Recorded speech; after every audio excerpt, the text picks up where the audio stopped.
नमस्कार, मैं हूं अभिषेक त्यागी। विनेश फोगाट इस वक्त चर्चा का विषय है क्योंकि पेरिस ओलंपिक 2024 के दौरान जब ज्यादा वजन होने के चलते उनको डिस्क्वालीफाई कर दिया गया था, उसके बाद से लगातार उस मामले ने तूल पकड़ा, लगातार बवाल खड़ा हुआ। उसके बाद से उन्होंने अपील भी की, लेकिन वो अपील भी अब खारिज कर दी गई है। बहरहाल विनेश फोगाट अब भारत लौट चुके हैं, लेकिन भारत लौटते ही विनेश फोगाट ने ऐसा क्या कह दिया, ऐसा कौन सा बयान दे दिया, अपनी 3 पन्नों की जो उन्होंने एक मैसेज दिया है फैंस को, उसमें ऐसा क्या कह दिया कि बवाल मच गया है। और उनकी अपनी बहनें गीता फोगाट उनकी दुश्मन बन गई हैं। गीता फोगाट ने उनके ऊपर सवाल खड़ा कर दिया है। गीता फोगाट उन पर सवाल खड़ा कर एक बहुत बड़ा मैसेज गीता फोगाट ने भी कहा है। जाहिर तौर पर इस वक्त विनेश फोगाट के इस बयान के बाद उनके घर में भी फूट पड़ गई है, जाहिर तौर पर जो विनेश फोगाट ने कहा है। अब विनेश फोगाट ने क्या कहा, दरअसल विनेश फोगाट ने 3 पन्नों का एक मैसेज सोशल मीडिया पर पोस्ट किया। इस पोस्ट में विनेश फोगाट ने तमाम चीजें कही, अपने जो जर्नी थी, जर्नी के बारे में उन्होंने बात की।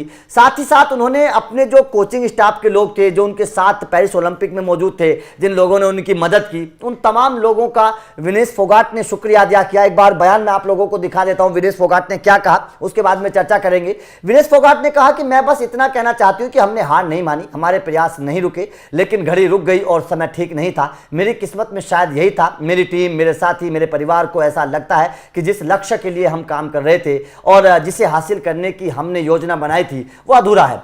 हमेशा कुछ ना कुछ कमी रह सकती है और चीजें फिर भी पहले जैसी नहीं हो सकती। हो सकता है कि अलग अलग परिस्थितियों में मैं खुद को 2023 तक खेलते हुए देख सकूं, क्योंकि मेरे अंदर 2032 तक खेलते हुए देख सकूं, क्योंकि मेरे अंदर संघर्ष और कुश्ती हमेशा रहेगी। तो सबसे पहले तो इनके इस बयान में ये एक संकेत मिलेंगे कि 2032 में शायद विनेश फोगाट खेल सकती है। सबसे पहला संकेत तो उन्होंने दे दिया है कि वो अपने रिटायरमेंट से वापस आ सकती हैं। सबसे पहली बात तो उन्होंने अपने रिटायरमेंट को लेकर ये साफ तौर पर संकेत दे दिए कि हो सकता है कि उस वक्त गुस्से में थोड़ा सा विनेश फोगाट ने वो फैसला ले लिया हो कि मैं रिटायरमेंट लेती हूं, लेकिन अब गुस्सा खत्म हुआ है, तब सोच रही हैं। पन्ने की जो इनकी जो ये पोस्ट है, इस पोस्ट में सबसे बड़ा जो जिस पर ध्यान सबका गया, आकर्षित करने वाली चीज है, चौंकाने वाला उसे मैं कहूंगा, अपने ताऊ को ही भूल गए। यही सवाल है, यही सवाल अभिषेक, कि जिस इंसान ने आपको बचपन से उंगली पकड़कर कुश्ती लड़ना सिखाया, जो इंसान उंगली पकड़कर आपको अखाड़े में ले गया, जिन बहनों ने आपकी मदद की, क्योंकि गीता फोगाट, बबीता फोगाट तो बड़ी थी आपसे, आप तो छोटी थी, बड़ी बहनों ने जब काम करना शुरू किया, कुश्ती लड़नी शुरू की, उन्होंने भी आपको कुछ बताया होगा।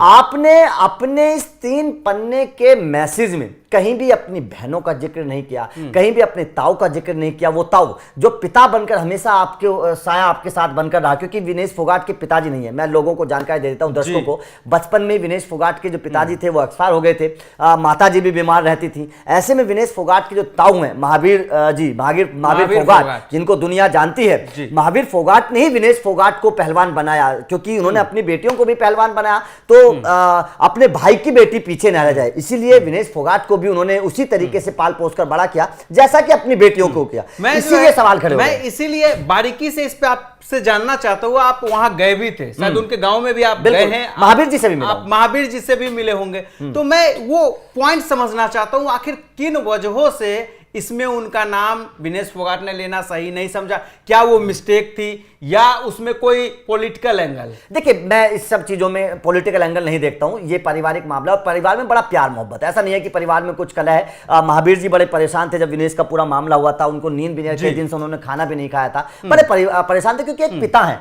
एक पिता के मन पर क्या बीतती है वो आप अंदाजा लगा सकते हैं। मेरे हिसाब से हो सकता है कि विनेश से गलती हुई होगी। विनेश ने जानबूझकर, ऐसा नहीं है कि महावीर जी को भूल गई होंगी, हो सकता है कि गलती विनेश से हुई होगी, लेकिन ये गलती भी बवंडर मच गया है, क्योंकि इस गलती के बाद गीता फोगाट का ट्वीट आया। उस ट्वीट को भी एक बार देख लीजिए, उससे आपको अंदाजा लग जाएगा। गीता फोगाट ने कहा है कि कर्मों का फल सीधा सा है, छल का फल छल, आज नहीं तो कल। आप इससे अंदाजा लगाइए गीता फोगाट ने कितनी बड़ी बात मारा है। गीता फोगाट ने कितनी बड़ी बात कही है, उन्हीं की जो बहन है, हाँ, कितना ये बहुत बड़ा, ये गीता फोगाट ने जो है ये बहुत बड़ा तंज है। कर्मों का फल सीधा सा है, छल का फल छल, आज नहीं तो कल। ये 16 अगस्त को इन्होंने किया है रात को। तो मतलब इस बात से आप अंदाजा लगाइए कि कितनी परिवार में आपस में बहनें जो प्यार मोहब्बत से पली बड़ी हैं, जिस बड़ी बहन ने उंगली पकड़कर छोटी बहन को कुश्ती लड़ना सिखाया, कई सारी चीजें बताई होंगी, उस बहन का भी अब मतलब खुलकर उनका विरोध सामने आ गया है विनेश फोगाट के इस 3 पन्नों के मैसेज के बाद। जाहिर तौर पर विनेश फोगाट ने, ऐसा नहीं है कि जानबूझकर किया होगा, हो सकता है कि मिस हो गया हो सकता है कि जिसने लेटर टाइप किया हो उससे गलती हो गई हो, बहुत सारी चीजें हैं। हम किसी पर आरोप नहीं लगा रहे हैं, विनेश फोगाट को भी इस तरीके से नहीं बोल रहे हैं कि उन्होंने गलती की है। लेकिन जैसे विनेश फोगाट ने अपनी ताऊ कार, क्योंकि ताऊ को मैंने परेशान होते देखा है, उनकी आंखों में मैंने आंसू देखे हैं। जब मैं विनेश फोगाट के ताऊ महावीर फोगाट से मिलने गया था, उनकी आंखों से पता चल रहा था कि वो कई दिन से सोए नहीं है। लेकिन अगर उसी इंसान का नाम नहीं होगा आपके मैसेज में, तो जाहिर तौर पर सवाल तो खड़े होंगे। और उनकी बेटी गीता फोगाट ने वही सवाल खड़ा किया कि भाई साहब आप क्या कर रहे हैं, आपने क्या, कर्मों का फल तो कल है, आज नहीं तो कल है, वो सीधे सीधी सी बात है। तो आपका इस खबर पर क्या कहना है? विनेश फोगाट ने जिस तरीके से ना अपनी बहनों का नाम लिया इस 3 पन्नों के पेज में, ना ही ताऊ महावीर फोगाट का नाम लिया, आप इसको किस तरीके से देखते हैं? कमेंट करके बताइएगा, ये जानबूझकर हुआ है या फिर कोई गलती है? कमेंट करके अपनी राय जरूर दीजिएगा। वीडियो अच्छी लगी तो लाइक कोशिश जरूर करिएगा, क्योंकि अपडेट लगातार मिलते रहेंगे। Thank you very much.